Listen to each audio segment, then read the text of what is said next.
자, 안녕하십니까. 평생 무료 주식 투자에서 전해드리는 이번 주 업종 관련된 부분과 그리고 시황 관련된 부분, 좀 필독을 하셔야 될 필요가 있는 부분이라 동영상을 남겨봅니다.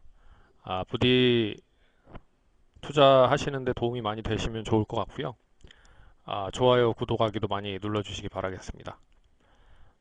일단 시장 흐름이 상당히 좀 지지부진하고 재미없는 흐름이 계속 나오고 있습니다. 네. 계속 뭐 어떻게 지금 투자를 해야 되는지 갈피를 못 잡고 계신 개인 투자자분들도 상당히 많아서 부디 동영상을 남겨봅니다. 그럼 하나하나씩 넘겨서 이야기를 해보도록 하죠.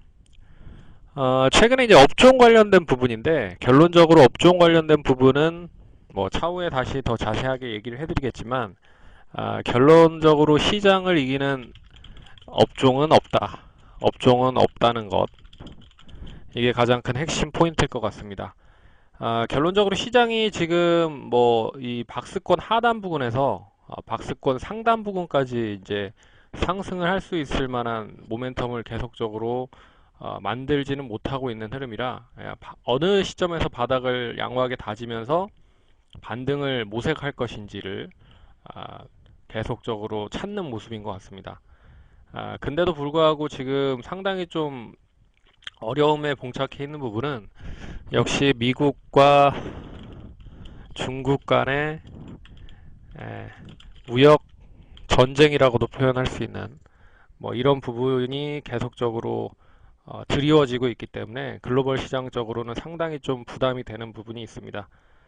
우리나라가 이제 미국과 중국의 대미, 대중국에 대한 수출 의존도가 상당히 높습니다. 그렇기 때문에 이 두 나라가 무역에 대한 부분을 상당히 좀 계속 진행이 된다라고 하면 결국 우리나라 같은 이제 수출을 주로 먹거리로 하고 있는 나라들이 상당히 피해를 많이 볼 것이다. 그래서 이미 이머징 마켓 시장 쪽에서 뭐 터키나 파키스탄 그리고 헝가리나 폴란드 같은 이런 국가들이 고점 대비해서 한 20% 넘게씩 하락을 했다라는 것도 좀 염두를 하셔야 될 필요가 있는 부분입니다. 근데 이 미국과 중국 간의 무역 전쟁이 단기간에 끝날 것 같지는 않습니다. 왜 그러냐면 이 그 미국과 중국은 내수 소비 시장이 활성화되어 있는 부분이 있기 때문에 결론적으로 다른 나라들 눈치를 안 보고 자급자족을 할 수 있다라는 데 있는 거죠. 말이 또 예, 어찌됐든 뭐 이런 부분들이 계속 시장에 드리워지고 있기 때문에 시장을 이기는 종목은 없다.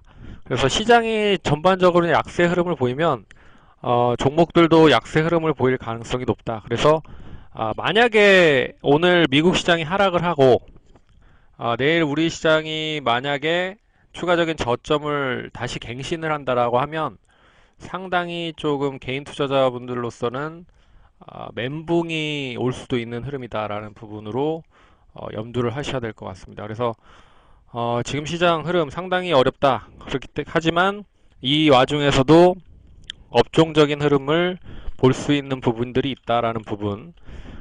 최근에 이제 흐름이 남북 경협주에서 계속적으로 자금이 이탈이 되면서 바이오 쪽, 그리고 2차 전지나 수소차 쪽, 그리고 엔터 쪽, 엔터는 뭐 연예 기획, 그리고 드라마 제작, 영화 제작, 그리고 게임 뭐 이런 종목들로 상당히 좀 선순환이 이어지고 있다라는 부분을 보셔야 됩니다. 그래서 일단은 시장을 이기는 업종은 없지만 그나마 좀 단기적인 트레이딩을 할 수 있는 업종이 남북 경협 쪽에서 바이오 쪽, 그리고 2차 전지 쪽, 수소차 쪽, 뭐 엔터 쪽으로 계속 좀 돌고 있다라는 부분이 나타나고 있는 것 같습니다.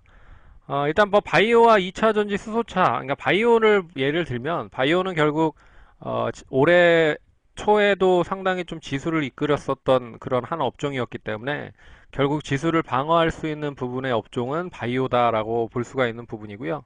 2차 전지 수소차는 결론적으로 수소차에 대한 정부의 정책 관련된 이슈 모멘텀이 있다라는 부분 보셔야 될 것 같습니다. 그래서 정부가 뭐 한 2조 넘게 투자를 본격적으로 수소차 쪽에 지원을 하면서 전기차 쪽까지 가치금 연결을 할 수 있을 것이다 라는 부분. 그리고 뭐 전기차 관련된 2차 전지 쪽은 뭐 계속적인 이슈가 될 수 있을 거리들이 계속 나오고 있죠. 글로벌적으로 봐도 이제 화석 연료 자동차에 대한 수요가 상당히 많이 줄어들고 있고 전기차에 대한 수요가 상당히 높아지고 있다. 예, 라는 부분. 그리고 엔터는 뭐 여름방학이라는 특수성이 역시나 이어지고 있다라는 부분입니다. 그래서 이제 이 코스닥 시장 쪽에서는 이런 흐름이 이어질 수 있을 것 같고요. 거래소 시장 쪽에서는 IT 대형주들이 얼마만큼 반등을 할 수 있을 것이냐. 이게 초미의 관심일 것 같습니다. 그래서 오늘 뭐 어제부터 시작을 해서 삼성전자와 SK하이닉스가 결국엔 지수를 방어하기 위해서 양호하게 좀 강세 흐름을 보였지만 이 만약 삼성전자나 SK하이닉스까지 떨어졌다라고 하면 오늘 낙폭이 더 컸다라는 부분을 염두를 해서 대응을 하셔야 될 것 같습니다.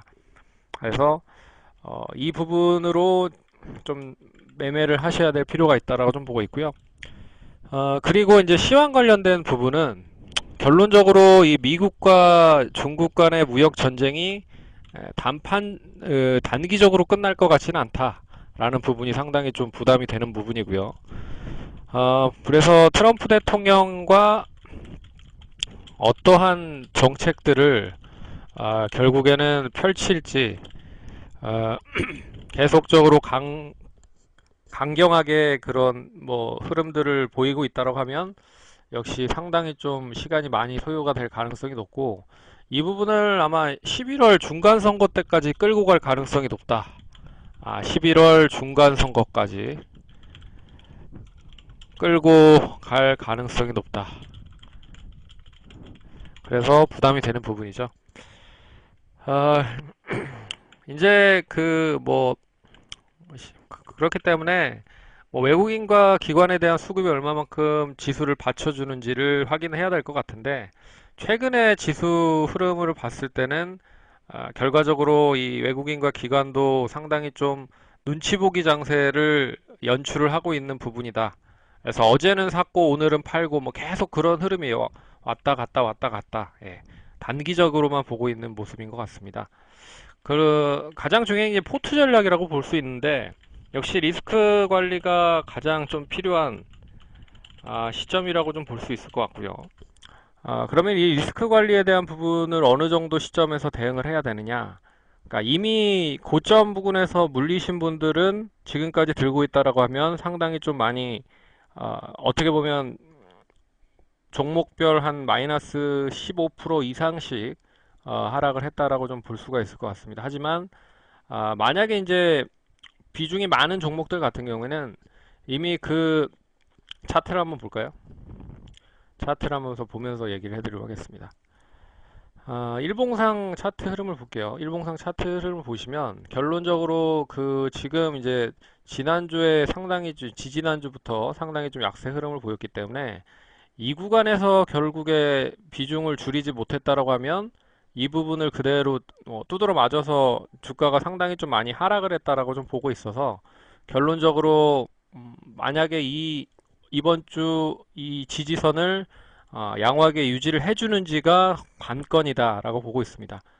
근데 만약에 지금 이 시점까지 뭐 오늘 저점으로 끝났거든요. 그렇기 때문에 내일 미증시가 약세 흐름을 보일 가능성이 나스닥 선물로 봐도 좀 이어질 수 있다라고 보면 결국엔 이 시점을 한번 떨궈낼 가능성도 있다. 그러면 주식 시장이 한 번 더 변동성이 큰 하락이 나올 수도 있다는 거죠. 장중에.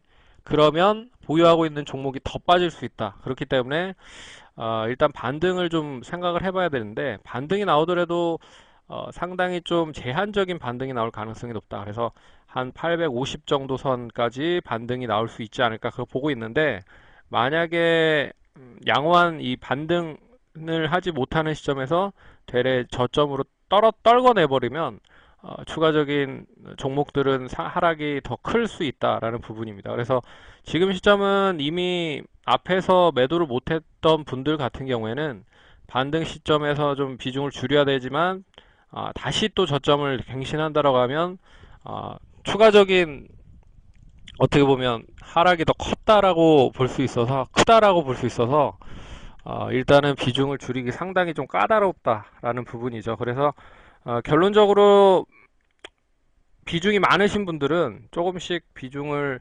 반등시마다 좀 줄여 나가야 되지 않을까 그렇게 보고 있고, 여기에서 추가적인 저점이 한번 확 더 나오면 결론적으로 기다려야 되는 그런 부분이 될 수 있을 것이다 라고 보고 있습니다.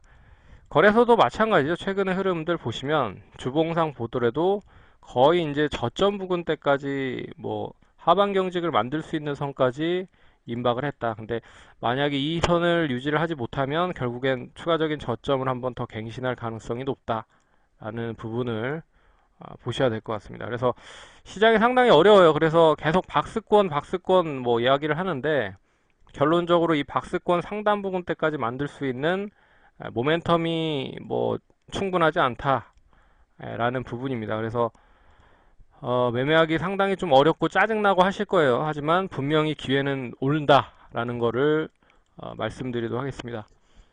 그래서 지금 이제 신용 비율도 신용 미수도 상당히 좀 많이 증가가 됐었던 게 사실이거든요.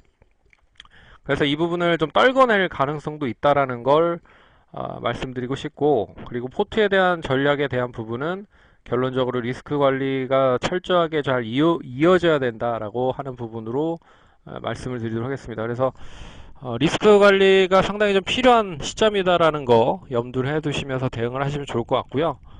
아, 아, 매매하기가 쉽지 않으실 거라고 생각이 듭니다. 그만큼 단기적인 매매를 통해서 수익을 극대화하는 전략이 중요할 것 같고, 방망이를 좀 짧게 잡아서 단타를 좀 치는 게 낫지 않을까 그렇게 좀 봐야 될 것 같습니다. 그래서 지금 시장이 어떻게 급변하게 변화가 되는지에 따라서 바로바로 대응할 수 있게 유연하게 대처를 해야 된다라는 부분으로 마치도록 하겠습니다. 방송. 그러니까 리스크 관리 잘 하시고, 아까 말씀드린 업종으로 단기적인 매매 치중해서 이 시점 잘 버텨 나가셨으면 좋겠습니다. 힘내시고 화이팅 하시고, 그러면 다음번에 또 찾아뵙도록 하겠습니다. 감사합니다.